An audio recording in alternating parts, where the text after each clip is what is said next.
And that's why we have this issue, is because we're getting new people entering the system because of everything like the financial crisis and everything that's going on, rental prices. But we have the same contingent of people that have been there for years that have made no progress because there's just no help for them. It should be super straightforward, but unfortunately when it comes to a lot of these agencies, especially Transition House in the county, it's just not. There's a reluctance or a flat out refusal to acknowledge any barriers or any problems and just stick with the status quo. For Rebel News, I'm Tamara Ugolini here in Cobourg, Ontario, which is coined Ontario's feel-good town. It's about 100 kilometers east of Toronto along the 401 corridor. And I'm joined with Jordan Stevenson, who is a local advocate, has started a registered nonprofit called iHark, Integrated Homelessness and Addictions Response Center. How did you come up with that name, the integrated aspect specifically? Yeah, so the goal from the outset has been to make service access easier. What I've found in my limited time being involved with social services in the county is the lack of unified access to all of these different agencies and all of these different services. I mean, even the county funded services alone are just so all over the place, and they don't necessarily work together the best. Accessing these, especially when you're living on the street, was just so hard. So that's where the integrated component came from. Now, through your outreach work, you've been doing kind of just on your own. What have you found when trying to work alongside or with places like what we have here behind us, 310 Division Street, which is a low barrier shelter that was really sole source contracted to the registered charity called Transition House? When you've tried to work collaboratively with an organization like this that receives millions of dollars in government funding, was handed this multi-million-dollar investment building, what has your experience been? Yeah, so I actually had a full-time staff member working alongside with me, and between the pair of us, we could not and still cannot crack through to get any sort of alignment from county-funded services. It's been an uphill battle, just simply having a framework to communicate with organizations like Transition House. There's just no willingness to participate or work collaboratively, and ultimately it simply affects the people that we're all trying to help at the end of the day. You've really mentioned that it seems like there's a monopoly on the funding by this entity, Transition House. Has that changed over the last few months? Actually, I suppose it's almost coming up on a year since the last time we chatted about that. Yeah, no, not at all. And in fact, it's just they've just hunkered down, and there's just a refusal to even acknowledge that there are systemic issues. And it's not even that it's anybody's fault per se, which again makes it that much more difficult to understand why there's no acknowledgement that there is issues and a focus on working towards fixing them. Rather, it's this, we're absolutely 100% committed to what's in place now. We refuse to work with anybody else, and we're just going to continue forging forward, and behind a veil of secrecy to boot, which makes it that much more difficult. Which would be fine if what Transition House is delivering is actually working. And what you're finding being out on the streets at night, overnight, these long hours in the middle of the night, is that this organization, this entity, isn't adequately delivering services to those most in need. Can you elaborate on that? Yeah, and you're 100% right. They're not delivering services effectively, to the point where staff themselves that work for Transition House are getting frustrated. I obviously can't get into details, but I do work closely with some Transition House staff to the upset of upper management.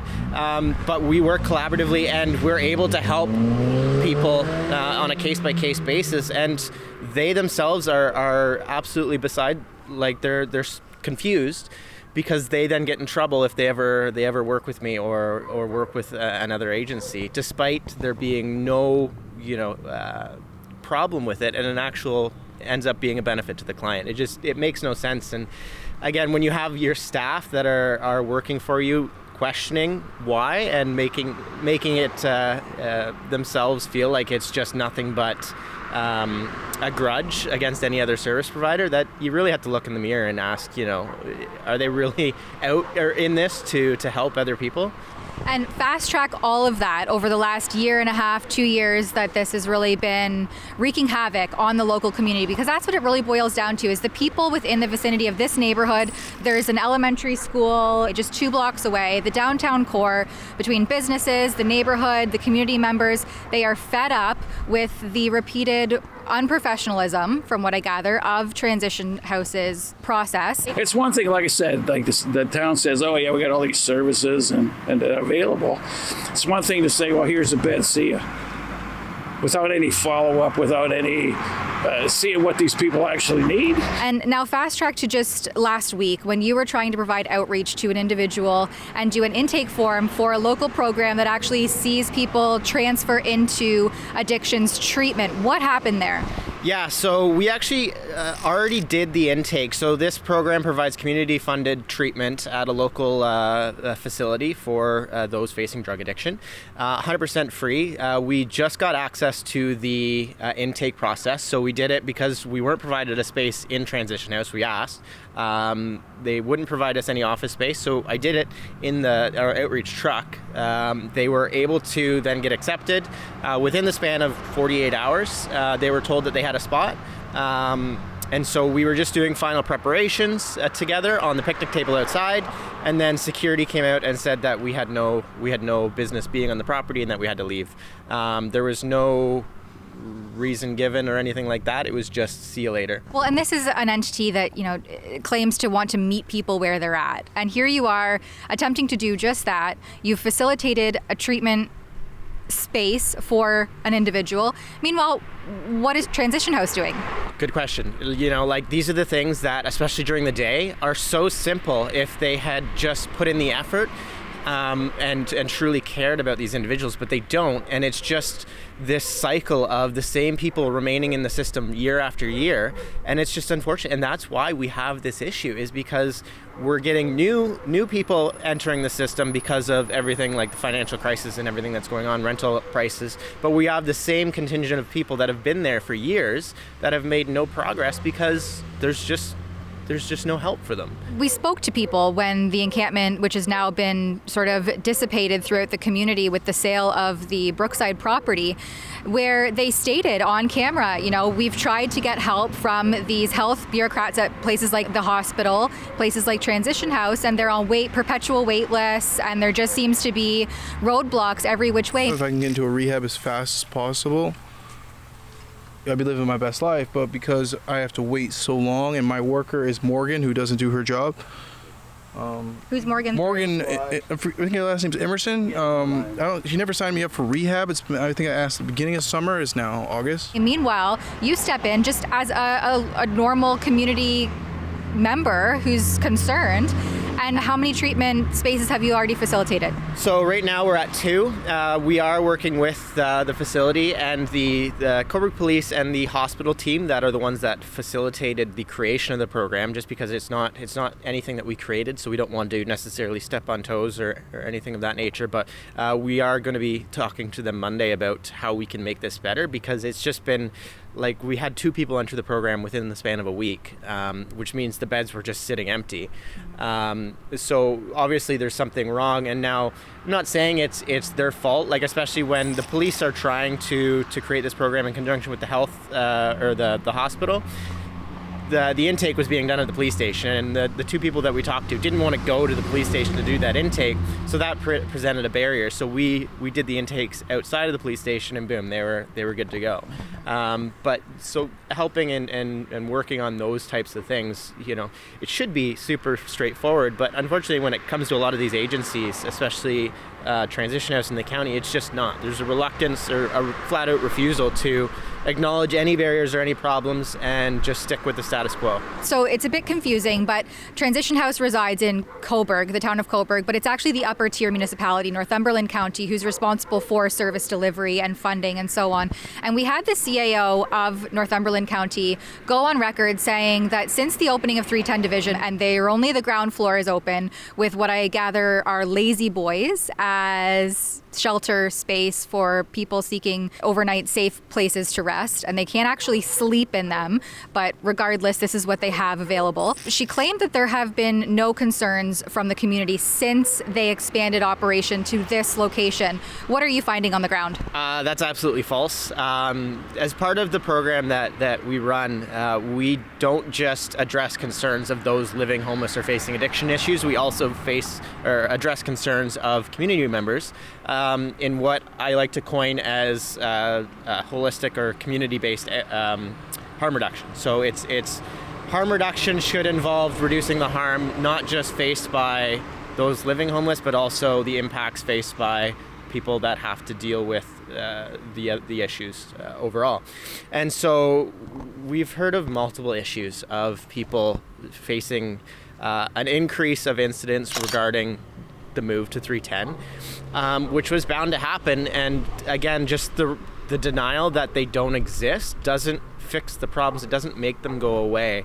And it just continues to make no sense, because instead of acknowledging that there's a problem and working together to fix it, it's just they don't exist, you're all wrong, we're right kind of mentality. And it just doesn't make sense. And like at the transition house, like a friend of ours is now living with one of the workers that were there. Transition house seemed to be riddled with concerns around unprofessionalism, lack of accountability, lack of actual transition into becoming an active member of a community or society again for some of these individuals.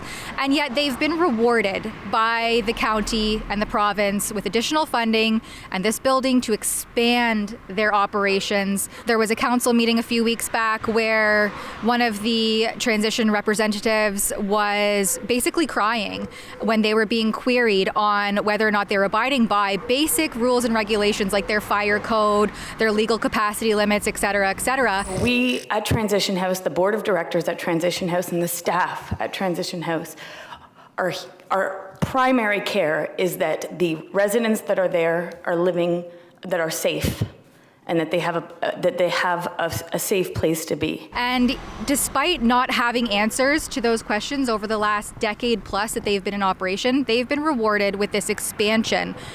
What say you about that? It's just government throwing money at an issue, hoping it'll go away, and it's just not. And the problem with living in a smaller community is a lot of people are friendly with others, and I'm not saying that there's impropriety there, but it's just inherent for this industry as a whole, because it's so close-knit, that the people that work at Transition House are friendly with the people that work at the county and who make the decisions.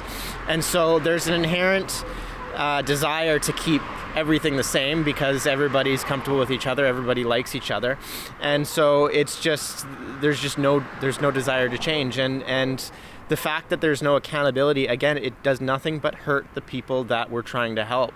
And even when I heard about the fire code issues, like those are very dangerous circumstances, and if there had been an incident, could have resulted in injuries or deaths to the clients. As we speak now, persons who need shelter services would have no place to go because we have suspended admissions in our efforts to ensure that we comply with whatever has been asked of us. To say that it was nothing but a hindrance to them and their operations, and that it's Mayor Cleveland's fault for wanting to create some kind of vendetta against them, is just, again, shifting blame to everybody else but themselves. I think I've been told to shut up once or twice at the county. I believe the last meeting, for reference, I was asked, who made you the head zookeeper at the zoo, or something like that, in reference to our encampment, York. So, I want to put a light on that. Imagine the mayor of Cobourg referred to the encampment residents as people in a zoo. Imagine I was using the terminology of who made you the head zookeeper. Ideally, what should have happened when they opened 310 is a bidding process should have went out to qualified shelter operators like eFry in Peterborough or others in surrounding counties that have done this for years and know how to actively run a shelter. And one of them should have been chosen, honestly.